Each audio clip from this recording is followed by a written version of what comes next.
I spent a full day in a workshop, doing all the exercises writing teachers take you through to help move forward as a writer, Mm-hmm. and writing about this and writing about that. And she said, okay, now that I've gotten you through all these exercises, I want you to go sit on a mountaintop. She was on a large piece of property with no neighbors and everything. So she just go find yourself a hilltop, sit up there. And she said, and I want you to be very quiet until something comes to you. Mm-hmm. She didn't give us a topic. She says, I want to know what's in there. Mm-hmm. What's in there waiting to be heard? Mm-hmm. So out comes this metaphor, which is the first chapter of the book called Upon the Water. And it's all about the panther.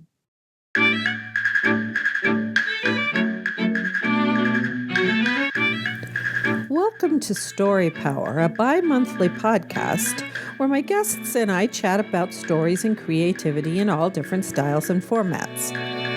My name is Lucinda Sage-Midgorden, and my goal is to promote what Dale Carnegie stated in his famous book, How to Win Friends and Influence People.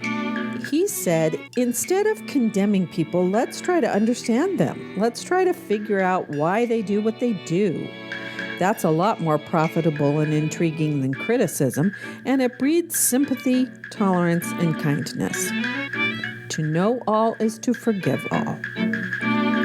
It's my firm belief that the goal of most creative people is to try to understand themselves and others. That's what makes artwork of all kinds so compelling. But more than that, the personal stories of my guests promote understanding as well. Roger C. Schenck, a cognitive scientist, said, human beings are not ideally set up to understand logic. They are ideally set up to understand stories. It's my hope that Story Power will help us understand each other better by sharing the stories of my guests.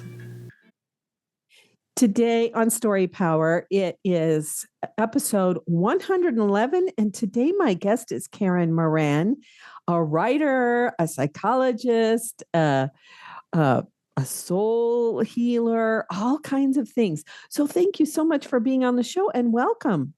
Well, thank you for having me, Lucinda. And I am very happy to be with you this morning. Oh, good. This afternoon. It looks like morning around here. It's a little foggy. Oh, yeah, it's afternoon here too. So I was just looking at I wish I had had time to read your book before we had this conversation, because I was looking at the description and it's just my kind of book. So I'm going to let you unfold your story as you want to. You can start wherever you want, but I hope you will include the information about your book. Okay. That's interesting. And I feel about books, it's fine if you haven't read it before our interview, because I feel like when you're ready to read the book will appear for you. And your soul will be ready to receive all the information in it. Many years ago, in the early 1990s, I was working on my doctorate at Pacifica Graduate Institute, Santa Barbara, California. And these images started coming to me. The imagery for this book started appearing for me.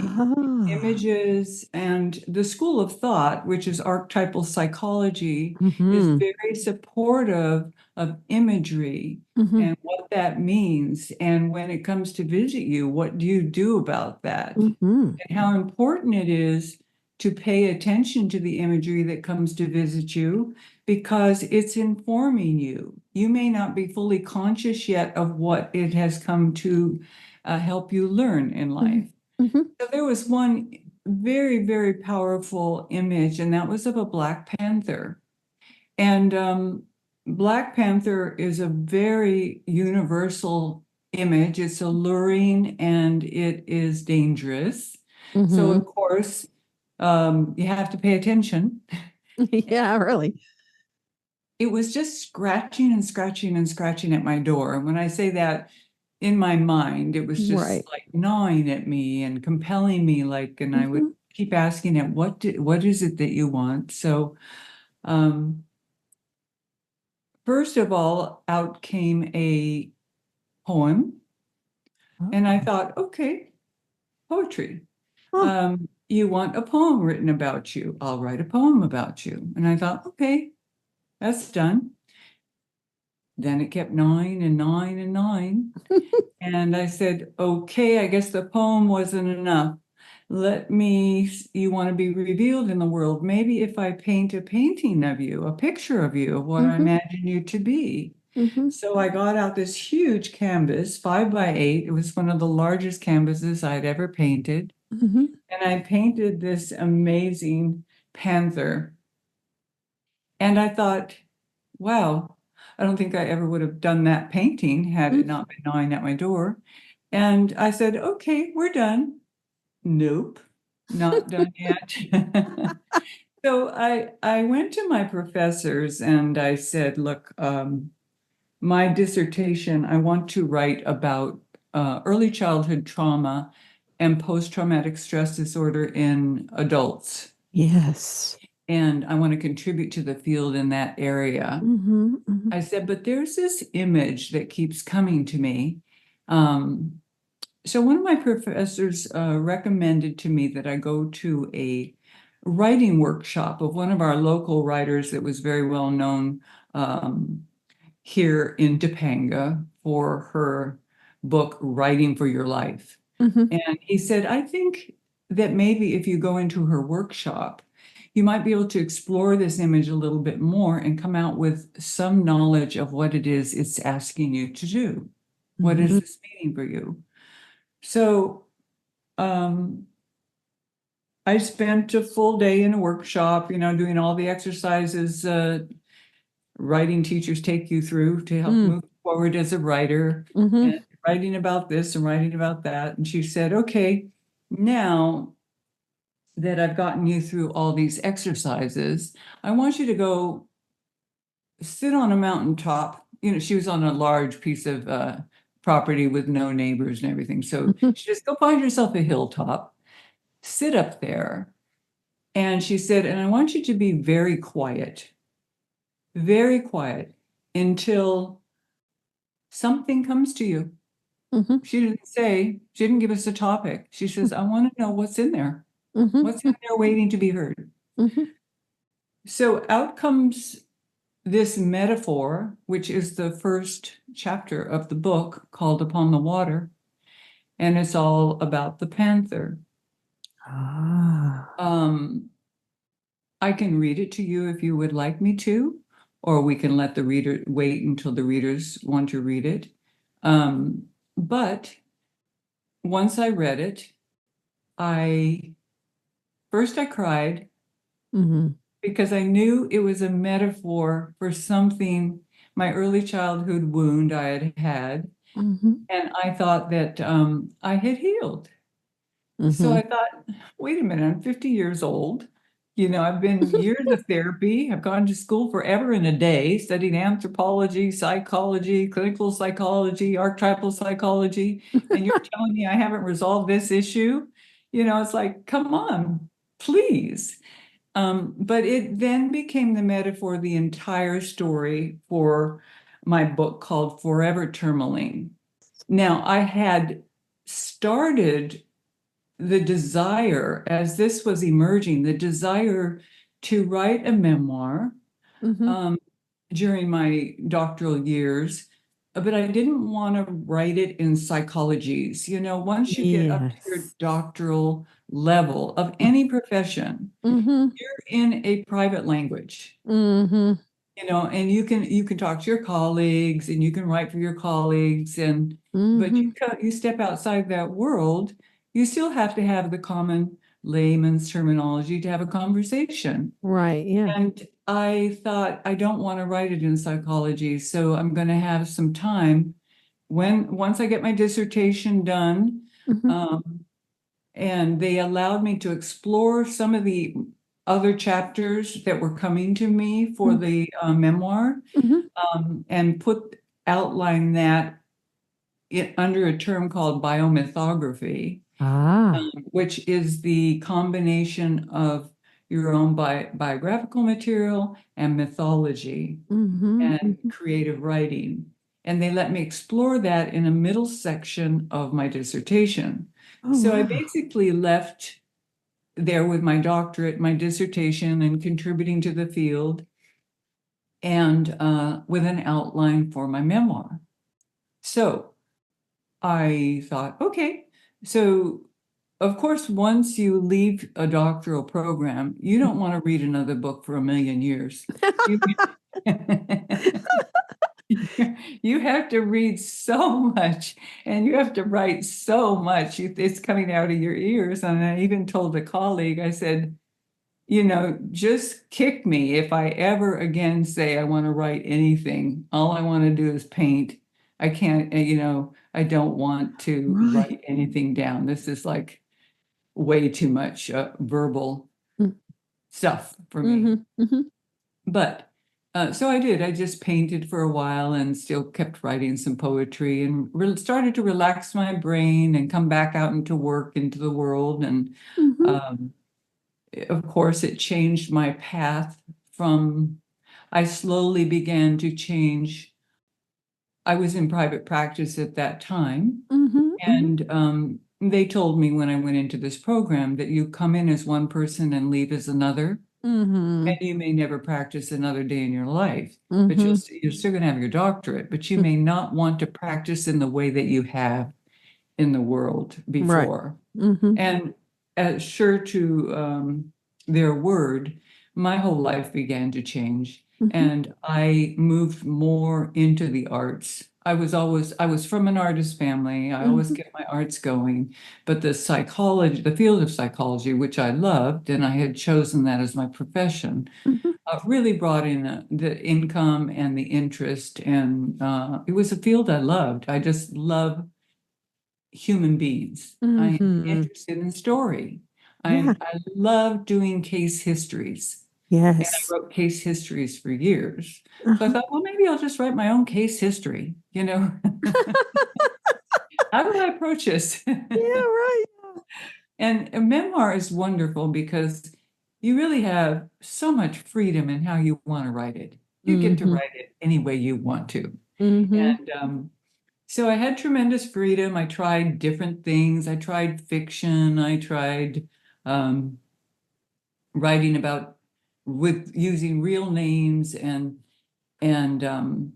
nothing seemed to work until I moved into back to the concept of biomythography, combine mythology, poetry, create your own, use your own story, but create characters, not unreal characters that you've known in your life that have helped move you forward, but create fictional names for them. They're not fictional characters, but create another name for those that you want to protect their privacy, and use the real names for those that the story about my family and my life. So once I started down that track, I was like a train that was going somewhere. Because there had been many efforts for many years. I never experienced writer's block. I always kept writing. So I had over 1,000 pages, but the book itself is 200 pages. I didn't want to put out a 1,000-page book. Most people don't have the time to read a 1,000-page book in today's world. And I wanted it to be an easy read, a quick read, an interesting one that would capture your attention, that would take you to places that you hadn't been before. And so I went back through branches of the trees of my ancestry and added stories from their lives, so that the main track of the memoir was always my story, but there were all these tributaries that kept feeding my life and informing my life, and which really indicate we're really all immigrants at some point in time. And so the fact, then I don't know if I was stuck. I just was perplexed for several years about where to end the story. And I get that. and I mean, there's nobody says I have to end it any particular ways, but every time I said, well, this could be one book and then two books and three books, but I don't want to write three books and leave this out and I can't leave that out. And I just kept writing. And then I had to sit still for a while. I think through COVID and everything, I sat very still. And then I started traveling once we were able to travel again after COVID. My husband and I were still traveling back and forth to Hawaii. We had finished our international travels that we had done for many years together. And we wanted to just end our final travel years just going to Hawaii, our beloved Hawaii. Hawaii is our favorite island. And my granddaughter now lives there and is going to raise her family there, which is like, oh, thank you, God, An excuse. Yeah. So I got on the plane. I always take a pad and pencil with me wherever I go, get a pen, and out poured from the minute I sat down on that plane all the way to Kauai, every free moment in Kauai, all the way back, the final chapters of the book came out, and it's for the last 3 trips that we took to the islands. And that gave me the ending to my book, and it created the ending to our travels. Our travels were over. It doesn't mean my granddaughter can't come here, but we were finished with our travels, and which we had always planned. I don't want to be out in the world when I'm 75. I will be 75 this year, but I didn't want to be out in the world when I was 80 or frail. And so we had planned this, but it just came. And I found this amazing publisher in Canada, just an amazing publisher. And I'm telling you, if you want to write a book, you have to have the best team in the world. And they gave me the best team, because it wasn't that I didn't try different publishers before. Test try. But this one fully invested in me. And we just soared through that material. And I came out with the book I wanted, that I hoped that I could write. You don't put out less than what you think you can. Right. Or more than what you want to say. Or more than, you don't want to put out more than's relevant or necessary. Right. And you do need, I had learned in Pacifica, you have to have, it's about a 300-page dissertation. You have to have an initial edit, and then you have almost 2 initial edits, and then 3 professional edits. So I learned, if you want to get out a piece of work that you can be proud of and happy with, you have to bring in the professionals to do that work. And I love what they told me. They did I think it was I can't remember the name of it. There are different forms of edit they do, but one is, they say, well, we just want to make sure you didn't drop off one of your characters at a bus station somewhere early on in your book and forget to come back and pick him up. Oh, yes. It's like, yes. Oops, no, you got to tell us you went back to pick him up, or what happened to him. Right. And I've gotten such great feedback from people, and not just my friends, but other people who have read it, and I've gotten great reviews. And I can receive it because I know that I put my whole heart and my soul into this project. Yes. And it feels so good. And it's not just about me, it's about you. it's like, what am I tapping into in you? What Mm-hmm. touches you so deeply Mm-hmm. that you will stop and think about your heart or your soul and Mm-hmm. what it is that's touching you, or what might you want to look at a little more deeply, maybe that you haven't considered doing before. Mm-hmm. Um, and I've gotten that feedback that people have said, "Oh my goodness gracious!" And then they'll talk to me about the book, and then I read this, and couldn't stop crying, and then I asked myself why I couldn't stop crying, and um, so then I figured out why I couldn't stop crying. I said, I said, good. So all of a sudden, I realized I was doing my work in the world. Mm-hmm. Maybe I wasn't in private practice anymore, but I was still touching people and helping people on a deep Mm-hmm. level. Mm-hmm. Um, Yeah. to help them in their lives in some form or fashion. Yeah, And that's what I think about stories. I think that yeah, they help us.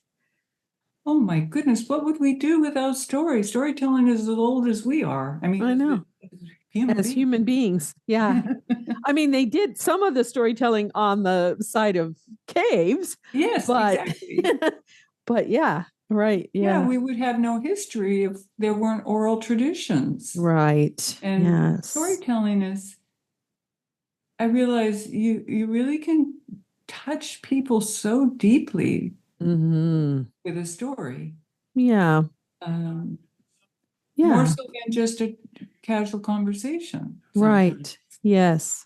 Well, my background is in theater, and theater is Oh, all okay. about the emotion of the Mm-hmm. story. Mm-hmm. So, yeah, I guess that's partly, I mean, I started analyzing stories when I was a child with my family, but that's what propelled me to the education that I got. And Mm-hmm. when I got my master's of education in secondary education, I did it because I wanted to share theater with my students. Oh, yes, And absolutely. man, teaching it is a lot different than doing theater. Mm-hmm. I had to learn how to not use the jargon, or if I did, Yes, I had to tell them what exactly. it meant.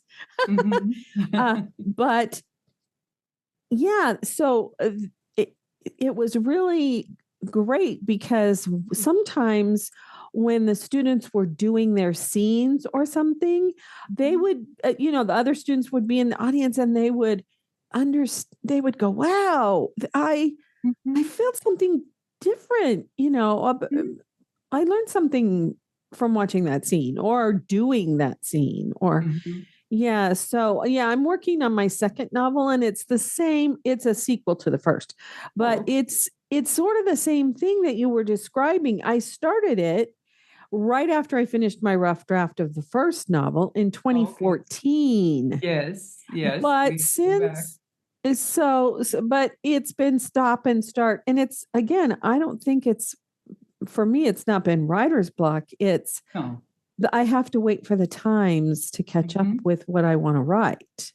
Absolutely. So, because it's a two timeline thing, and the woman, Morgan in the past, who is the three times great grandmother of the woman in the present, is going through the suffrage. She's working on the suffrage movement. Well, in Mm-hmm. 2014, Right, Jenna didn't have anything to do. There right. was nothing going on Mm-hmm. until boom, everything started Mm-hmm. to fall apart for women. And Ballpark. Yeah. yeah, and then now she's got something to do. So I had to kind of wait, for that. And now I'm almost finished with the rough draft, but I also understand what you're saying about, oh, I don't want to leave somebody well, in this case, in Well, Chinatown, yeah, because right. there's a character who's Chinese, because Uh-huh. Jacksonville, Oregon was the first Chinatown in Oregon and Wow. in the 1800s. And so, because there was a gold rush kind of Gold going on in Rush. Southern Mm-hmm. Oregon. And I, I'm reading through this second book and I'm going, hey, what happened to Mei Ling? I have to put her back in the book. Right. We have to go get her. Yeah, because she was a friend of Morgan. So Mhm. now that I'm almost finished with the rough draft, I thought, now I've got to figure out where to stick her in. And I went and found out some things about the Chinatown in Mhm, Jacksonville. There was a big fire, and a mhm, lot of people had to leave, and they went to San Francisco, where the Chinese people had created this association to help other Chinese. And so, mhm. so it's like, oh, good, I get to put that in the book. Yes, and that's so very important. And I made a point of putting things when I would go back in time into the Mm-hmm. book that I knew were not going to be taught in history. Yeah. They Mm-hmm. weren't taught in history in the first place. They were Mm-hmm. kept hidden. Mm-hmm. And I wanted people to know that these existed, Yes. such as, concentration camps for conscientious objectors, Right. and, that we put, well, Myanmar, we all know about the Chinese, what we did to the Asians during Mm-hmm. World War II. Um, but I wanted to write, and I think it's so very important what you're saying, how these immigrant populations were formed and how they began to help one Mm-hmm. another. Mm-hmm. They Um, had to, because they could not become citizens. no, Uh, I don't know. There was a law where they couldn't, um, at least the men could not marry a white woman. right. I do have one of my characters marrying a Chinese woman, but uh, You're not I supposed to, yeah. those kinds of things. I think it was not until the 1900s, sometime early 1900s, that Japanese and Chinese could actually become citizens of this country. It was like, I know, and it's astounding eh, to people. They don't think of that in today. They're not teaching that in oh no, today's world in oh your no, history. right. And so I think it's up to us as writers to Mm-hmm. bring that information forth Mm-hmm. and let our readers research that a little bit more if they can Mm-hmm. even find. I have a village I write about in called Douglasalia. It's some of the ancestors. My first husband, I married into a Jewish household, extended Jewish household, Mm-hmm. Mm-hmm. many of whom were out of the concentration camps Oh uh, dear. from Germany and Eastern Europe. And Yeah. this story of this village, the village, when I first started writing about how they escaped, how the woman and her children escaped Mm-hmm. from this place called Douglasalia, which was near Kiev. Mm-hmm. Um, Douglasalia was on the map. You look at a map, Yeah, today's world, it's not there. I know. It's not there. There are so many of them that are not there anymore. Yeah, and they don't know that kind of suffering and what it Yeah. took to come to America and to create an extended family and to get through Ellis Island and what other Oh, way and how yeah. to marry and how to create these enclaves of different ethnic groups and Yes. then to assimilate the best they could what Right. they thought they were supposed to be doing. Mm-hmm. Um, so those things are so very important. You Mm-hmm. know, my second husband happens to be Black, Native American, and Irish. Oh, that's a nice combination. Right. So nobody knows what he is. And when we would travel, to all these different parts of the world, everybody, oh, he's one of us, huh? He's one of us, because he he looks like he could be so multicultural. Mm-hmm. But Mm-hmm. there are still laws on the books in the states where a Black man and a white woman cannot be in a hotel room together Mm-hmm. without being arrested. So Mm-hmm. if you think I didn't look up those laws before we went traveling in the United States, Right. I don't care if people were using those laws or not. I did not go through that state. Right. I thought, I'm not going to put myself in a position. Right. Life is difficult enough, and you get enough prejudice just walking Oh, around, um, yeah.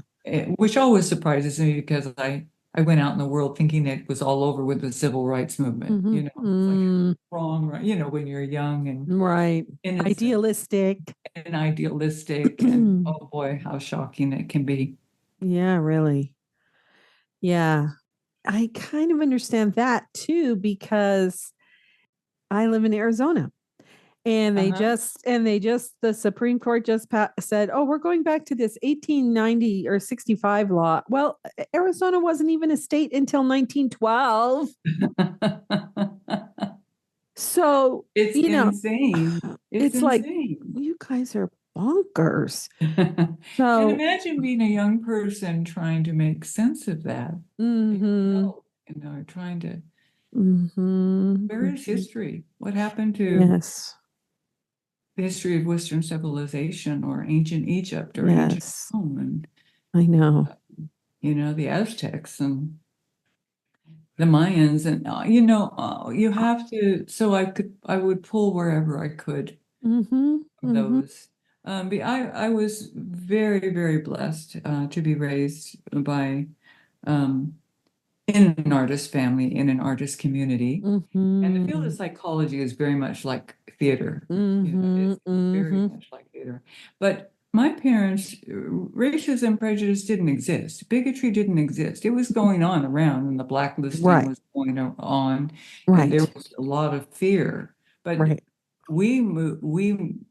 that was not tolerated where we lived, and Right. we moved past that, and we moved through it. Yes. So to see that coming back or possibly never have gone away or just gone underground Yeah, for it was so long. underground. Yeah. Yeah, Yeah. that it's shocking to me now, raising Mm-hmm. this ugly head. And Mm-hmm. I think and one of the reasons I use the term tourmaline, which is just a beautiful gemstone that comes in Yes. colors, and Yes. um, when I first saw the ocean, my first husband took me down to Key West. Mm-hmm. I Mm-hmm. was very young and I drove over that bridge and saw Right. that ocean. I was like awestruck by the Mm-hmm. beauty of these colors, and they would change Mm-hmm. from moment to moment. Uh, Colors I'd never seen in the ocean out here in the Mm-hmm. Pacific Ocean. It's more dark and turning up and all that stuff. It was Mm-hmm. quiet and sandbars and um, so I use that metaphorically for the beauty, but also what lens are you looking through when Mm-hmm. you're looking at a person? Right. People are multicolored and they're multidimensional. Right. And um, I had wonderful professors in anthropology and psychology. And it's like, you can never judge a person outside everyone's born into political, social context. Right. And if you have to take that into Right. consideration when you're looking at their behavior. And before judging it, first Mm-hmm. try and understand why this person is behaving in this way. Mm-hmm. So tourmaline, I use that also as a lens. What lens are you putting on this Right. person? If Mm-hmm. you're watching them behave in a certain way Right. and respond in a certain way. Yeah, I use the quote in my intro for Story Power by Dale Carnegie, and then he says the same thing. Ask why people are doing what they're doing, because that's so much more interesting when you find out why than just judging them. I love that you used that quote. I read that quote and I Mm-hmm, thought, when my very first job in a big corporation, I was 16, mm-hmm, 17, mm-hmm. and they put me through a Carnegie course. Ah, oh, that's so cool. That's And I great. thought it was fascinating. Well, Yes. this is unusual, for me. I'm just Yeah. 17, but it was wonderful. Very Yes. positive thing. I love Yeah. that you quoted that. Yeah. Well, I just happened upon it, and it's exactly what, for me, what story power is all about. I'm curious. That Walt Mhm. Whitman quote that they use in Ted Lasso: "Be curious, not judgmental." Right. And that's always been that's what my family taught me to be, was curious. My dad had dyslexia. It was hard for him to read, but he Mhm. wanted to know everything. Yeah. Yeah. Yes. And so he was curious about everybody and everything. He was very good about, Yeah. understanding humans. And yeah. And my mom was always one of those people that always wanted to make sure if you were an outlier, she wanted to bring you Yeah. in, Yeah. Hmm. So yeah, I was just raised that way. So, Isn't that wonderful? That's why you it, do the work that you're doing. And I was raised the same way. My yeah. father was an educator, and Mm-hmm. he believed in lifelong education, and Mm-hmm. he was Mm-hmm. curious about everything and everybody. And Mm-hmm. mom was kind and embraced. I mean, people would come and stay at our house, Mm-hmm. when they had nowhere else to go, or Mm-hmm. their parents had to leave because of working or something. So, Yeah. yeah, Yeah. being raised that way is a gift. It is a gift. Yeah, Yeah, because my parents did the same thing. yeah. Yeah. So we only have about 5 minutes left. Do you have anything else you want to say? This has been so interesting. I don't want it to end. Um, that's always a good question. I feel like you've given me the depth and breadth to be able to say much of what I would want to say in an interview. But I would like to encourage your listeners, Mm-hmm, if hmm. I can, read Forever Tourmaline if it Yes. calls to you, Uh-huh. and listen to where it touches you, and Mm-hmm, explore those sensitivities about yourself, mm-hmm, mm-hmm. and just remain open. Remain open. Um, and before you make judgment, think twice. Put a different lens or a different color glasses on. Right. Yeah. Look, look at somebody or say something. Uh-huh. Um, Yeah. and that's about it. I mean, because there's a tendency now to want to close down and narrow down and Mm-hmm, isolate because mm-hmm, it's so complicated, and all the new technologies and stuff, especially for the baby boomers and stuff, it doesn't come naturally to us. So I thank you so much for doing what you're doing, because for me, I would not do this for myself. It's like that you would take on the tech world. You've given me a bridge. You've given me a bridge Mm-hmm. to all the new generations, and the Yes. ones who still listen. Yes. And I remember being raised listening to radio Mm-hmm. all the time. We had no TV till I was Mm-hmm. 9 years old. So there's something about listening to Mm-hmm. story that's wonderful. Mm-hmm.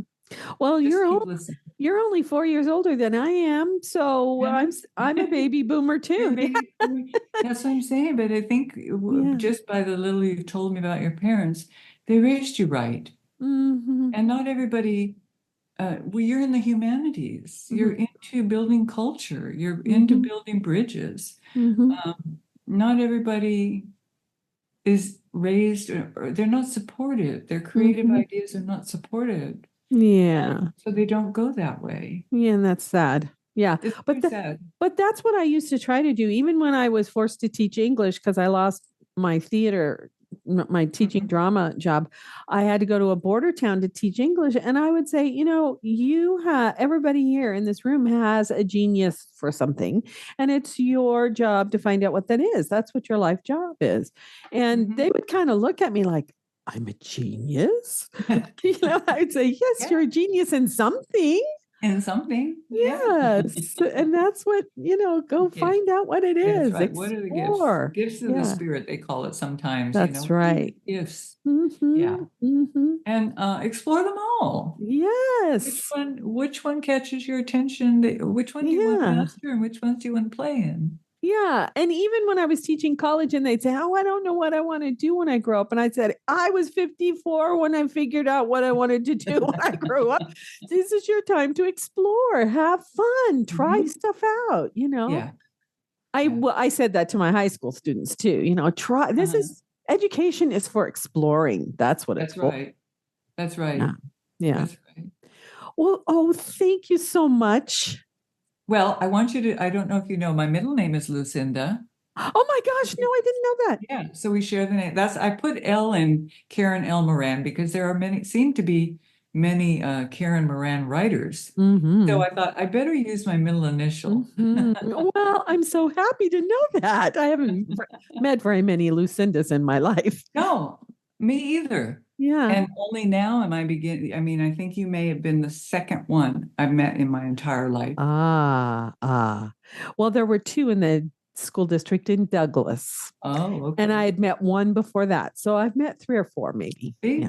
we're in the Mm. same boat, Yeah, right. but it's a beautiful name. Thank you It so much. is. And I thank love you it. for your work and your contributions to Well, culture. oh, you're welcome. I love it. I love doing it. And I can't wait to read your book. So after I finish the books that I'm reading for my other guest, I'll read your book. Yeah, that's the thing. Yeah, right. You gotta like speed read, you know. Well, Mhm. so I'm glad I didn't put that 1,000 page book out because you will have time. And most people have read my book 2 or 3 times and say they love it so much and they didn't That's want to miss great. anything. It's a quick read and it's Well, it's a page oh, turner. oh, good. Well, we're going to get cut off. So thank you All right. again. Take care. Okay. And I can't Bye-bye. wait to read your books.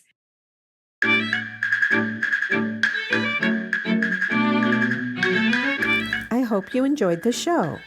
If you like what you heard, please share it with a friend and give us a rating and/or review on your favorite podcast app. It will help people find us. I invite you to join my Patreon community at patreon.com/storypower, all one word. Or if you like, you can subscribe to Story Power on Apple Podcasts. It's my aim to build a community where we discuss the stories we love and talk about what we learned from them. I offer extra audio content and story suggestions to my patrons on both platforms. Remember, as Philip Pullman said, after nourishment, shelter, and companionship, stories are the thing we need most in the world. Let's spread the story love. Until next time, this is Lucinda Sage-Midgorden. Thanks for listening.